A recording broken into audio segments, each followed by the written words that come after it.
सोचो, एक आदमी जो 5127 बार फेल हुआ है, हर बार पूरी उम्मीद के साथ शुरू करता है, लेकिन रिजल्ट आता है फेल। पैसा खत्म, घर मॉर्गेज पर, बच्चे भूखे, बीवी को टीचिंग की जॉब करनी पड़ रही है बिल्स पे करने के लिए। कोई और होता तो शायद छोड़ देता, बट ये शख्स कुछ अलग था।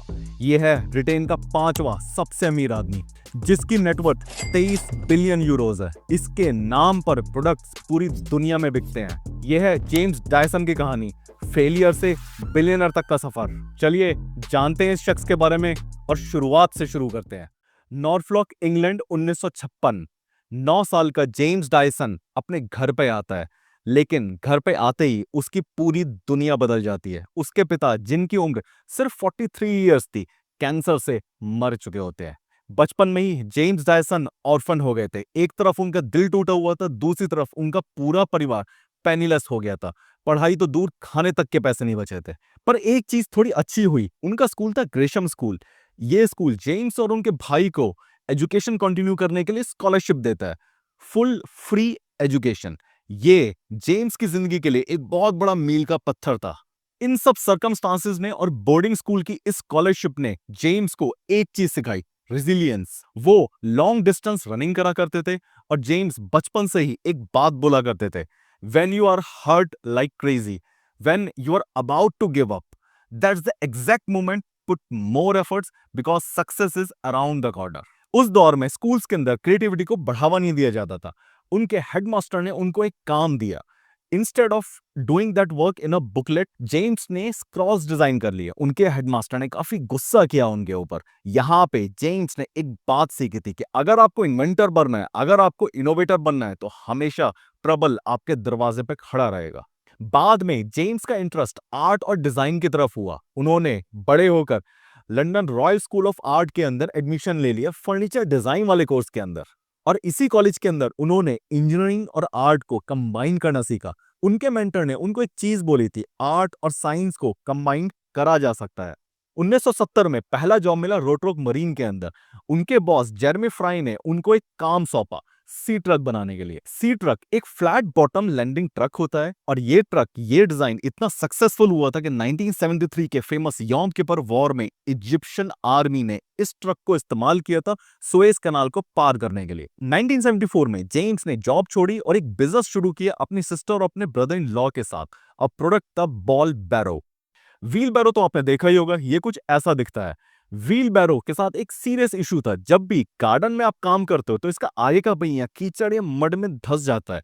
तो जेम्स ने एक बड़ा क्रिएटिव और ब्रिलियंट आइडिया निकाला, व्हील को रिप्लेस कर दिया बॉल के साथ। Simple and genius. ये मार्केट में हिट हो गया, उनकी कंपनी चल निकली। बट ये प्रोडक्ट और इन्वेंशन काफी सिंपल था। जेम्स को लगा वो कुछ और भी आगे कर सकता है। 1978 में जेम्स को एक हूवर वैक्यूम मिली। वैक्यूम बड़ी एक्सपेंसिव थी, बड़ी अच्छी थी, बट कुछ टाइम बाद उसकी सक्शन पावर कम हो गई।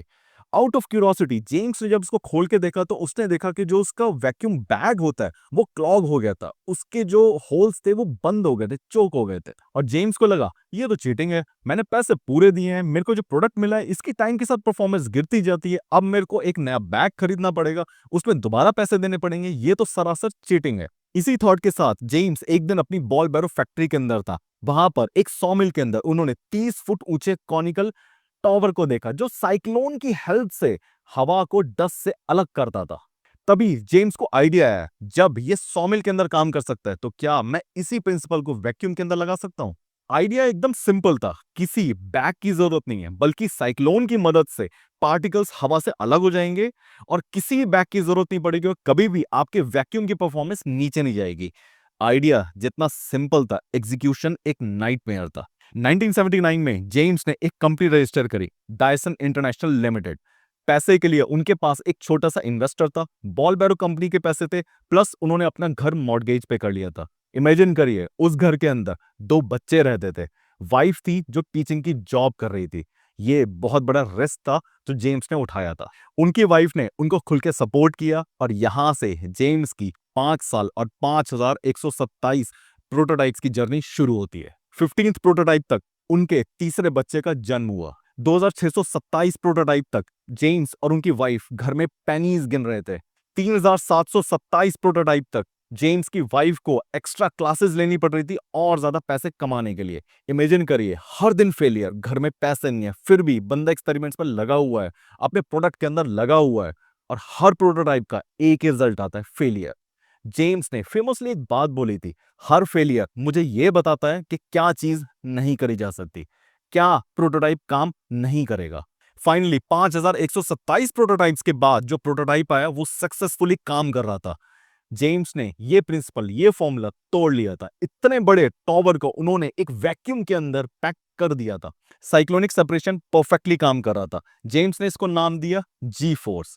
अब प्रोडक्ट को मार्केट में बेचना था, तो जेम्स ने डिसाइड किया वो बड़े बड़े वैक्यूम मैन्युफैक्चरर्स के पास जाएंगे, वो इसको हाथों हाथ ले लेंगे। ब्लैक एंड डेकर के पास गए, answer no. Electrolux no. Hoover no.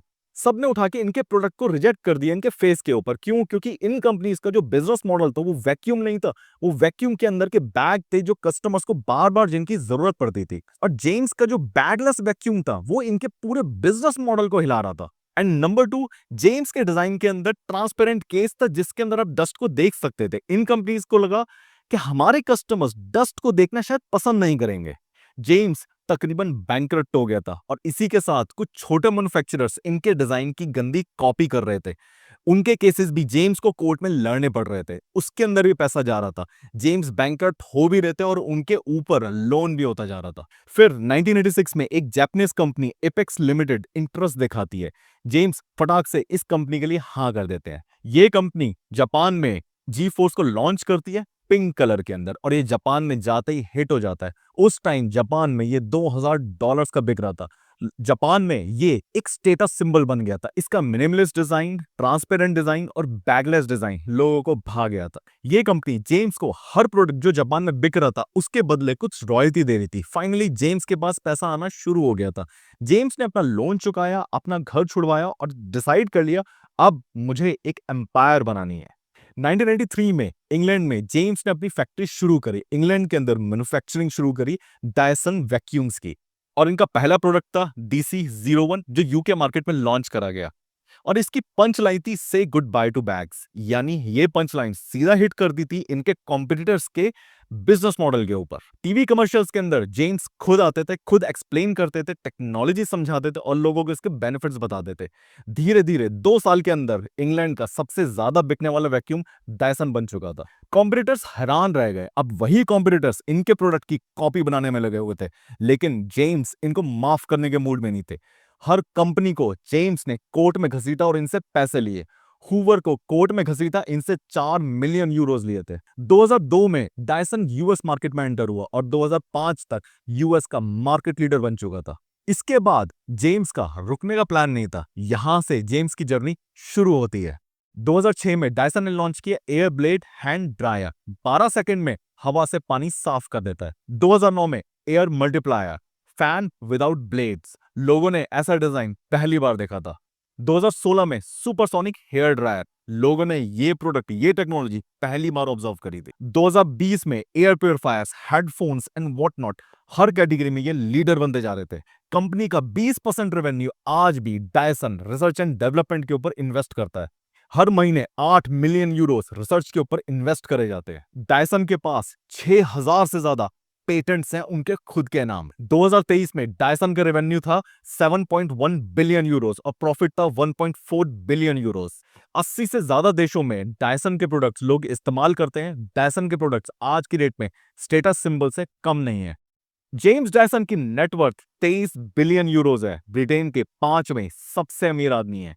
लेकिन ये अकूत दौलत उन्होंने मुफ्त में नहीं कमाई। इसके पीछे 5127 फेलियर्स छुपे हुए हैं। जेम्स आज भी कहते हैं success is made up of 99% failures. जिस स्कूल ने उनको मुफ्त एजुकेशन दी थी उस स्कूल को उन्होंने 35 मिलियन यूरोस डोनेट करे हैं। तो नेक्स्ट टाइम जब भी आपका आइडिया रिजेक्ट हो या फिर आप फेल हो, याद रखिए it might be your 5126 prototype. I hope you like this story. Take care, bye bye.